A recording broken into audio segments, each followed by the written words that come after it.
मल्लाहों के बड़े नेता मुकेश सहनी क्या ओवैसी के साथ बिहार में तीसरा मोर्चा बना रहे हैं। मुकेश सहनी ओवैसी अगर साथ आ जाते हैं तो किसको नुकसान करेंगे? राजद यानी महागठबंधन को वो ज़्यादा नुकसान पहुंचाएंगे या फिर एनडीए को ज़्यादा नुकसान पहुंचाएंगे? कि अगर ओवैसी और मुकेश सहनी साथ आ गए तो ओवैसी ज़्यादा नुकसान राजद का कर सकते हैं और सहनी ज़्यादा नुकसान बीजेपी वालों का कर सकते हैं। 15 लोकसभा सीटें ऐसी हैं जहां पर कि ये दोनों मिलकर ठीक है किसी का भी गेम बिगाड़ने की क्षमता रखते हैं।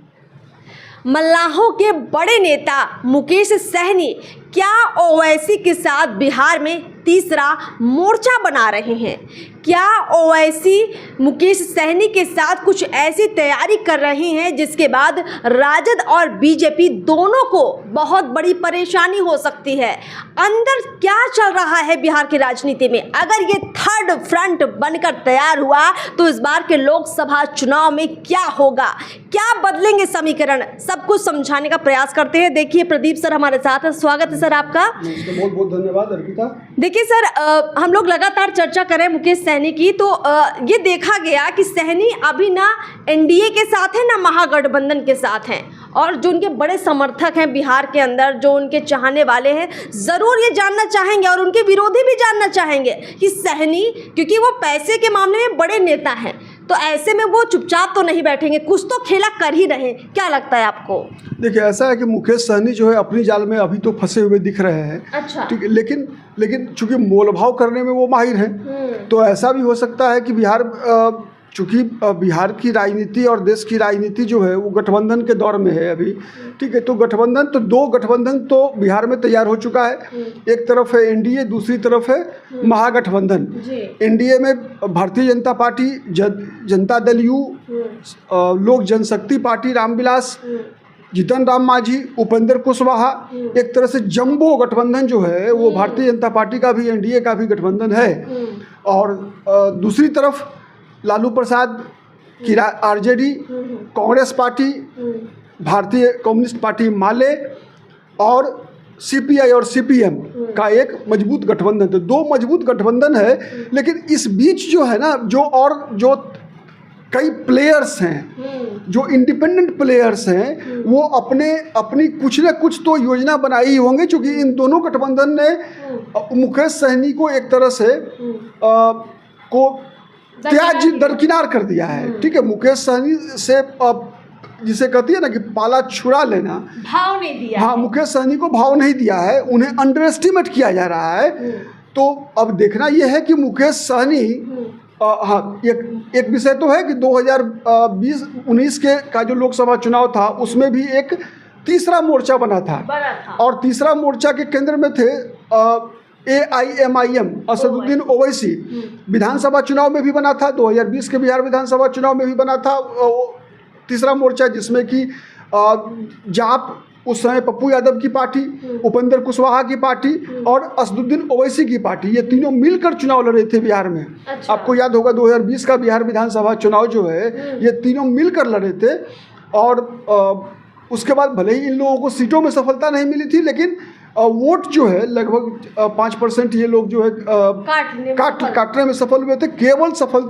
केवल ओवैसी की पार्टी इत्तेहादुल मुसलमीन को जो है उन्हें ही मिली थी, जो 5 सीट जो सीमांचल का वो जीतने में सफल हुए थे 2020 के विधानसभा चुनाव में। सर, अगर ये थर्ड फ्रंट बनकर तैयार होता है, यानी मुकेश सहनी ओवैसी अगर साथ आ जाते हैं तो किसको नुकसान करेंगे? राजद यानी महागठबंधन को वो ज़्यादा नुकसान पहुंचाएंगे या फिर एनडीए को ज़्यादा नुकसान पहुंचाएंगे? देखिए, मुकेश सहनी जो है ना वो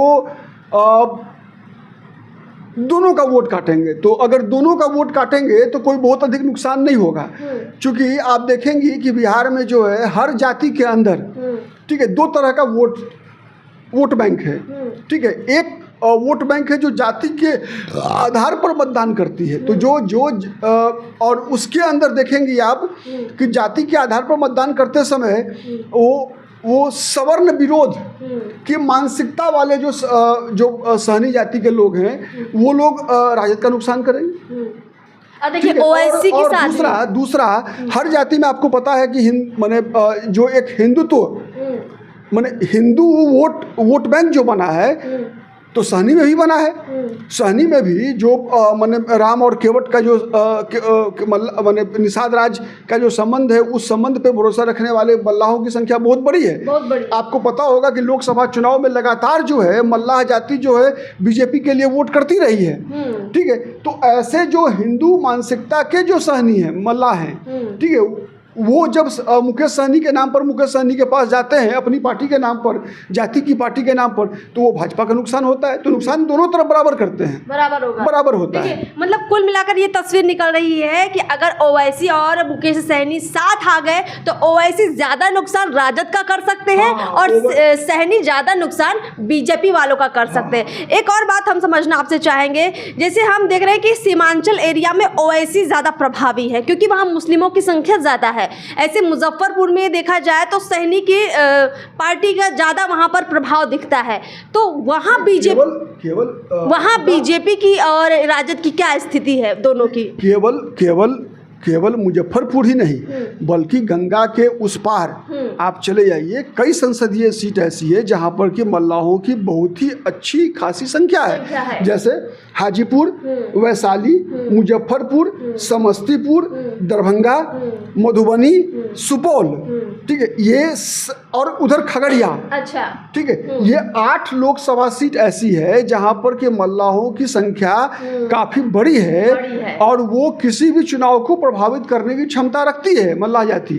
ठीक है, उसी प्रकार से आप देखेंगे मुस्लिम आबादी जो है, मुस्लिम आबादी माने तो एक तरह से हर मध्य बिहार छोड़ दीजिए, मध्य बिहार में मुसलमानों की संख्या थोड़ी कम है। हाँ। तो मध्य बिहार में जो है मुसलमान उतने प्रभावी नहीं होते हैं।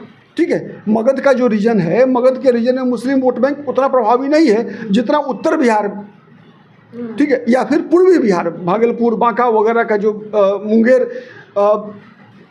का जो इलाका है वहाँ पर फिर मुस्लिम वोट बैंक बहुत प्रभावी है। और सीमांचल की तो बात ही नहीं, कहना ही नहीं है। कई किशनगंज जैसे कंस्टिट्यूंसी में तो 65% मुस्लिमों की आबादी है। यानी ये जो आप सारा समीकरण समझा रहे हैं, एक और बात क्लियर होती है कि 8 लोकसभा सीट को सहनी टारगेट कर रहे हैं और सीमांचल एरिया को खास तौर पर ओवैसी टारगेट कर रहे हैं। और अगर इन दोनों एरिया को मिला दिया जाए तो कुल कितनी लोकसभा सीटें हैं जिन पर ये कुछ ऐसा कर देंगे जिससे कि बीजेपी हो या राजद हो, दोनों के कैंडिडेट को पानी पिला देंगे। लगभग 15 लोकसभा सीट तो बनती है ऐसे। ठीक है, लगभग 15 लोकसभा सीटें ऐसी हैं जहां पर कि ये दोनों मिलकर, ठीक है, किसी का भी गेम बिगाड़ने की क्षमता रखते हैं। ठीक है, अलग अलग संसदीय क्षेत्रों में जहां मुसलमानों की आबादी अधिक होगी वहां पर आरजेडी को नुकसान होगा, जहां माने मुसलमानों की संख्या कम होगी, सहनी की अधिक होगी, वहाँ पर जो है एनडीए का खेल बिगाड़ेगी। तो ये बहुत तस्वीर साफ हो गई है कि बिहार की लगभग 40 लोकसभा सीटों में 15 लोकसभा सीटें ऐसी हैं जिस पर मुकेश सहनी और ओवैसी मिलकर महागठबंधन और एनडीए दोनों के लिए बड़ा नुकसान कर सकते हैं। और अगर ऐसा होता है तो चिंता तो होनी ही चाहिए बीजेपी वालों को भी और राजद वालों को भी। लेकिन हाल फिलहाल में ये देखना बेहद दिलचस्प होगा कि ओवैसी तो 16 लोकसभा सीटों पर तैयारी कर रहे हैं, क्या ओवैसी अभी इस बात को उजागर नहीं करना चाहते हैं? इस पर भी हमारी नज़र रहेगी। क्या दोनों मिलकर इन 16 लोकसभा सीटों पर अपने उम्मीदवार भी उतारेंगे? क्या खुद भी चुनाव लड़ेंगे? सब कुछ हम आपको बताने का प्रयास करेंगे। सूत्रों के हवाले से लगातार हमारे पास खबरें आती रहती है, ज़रूर आप तक लेकर आएंगे। चैनल को सब्सक्राइब ज़रूर कीजिए। नमस्कार।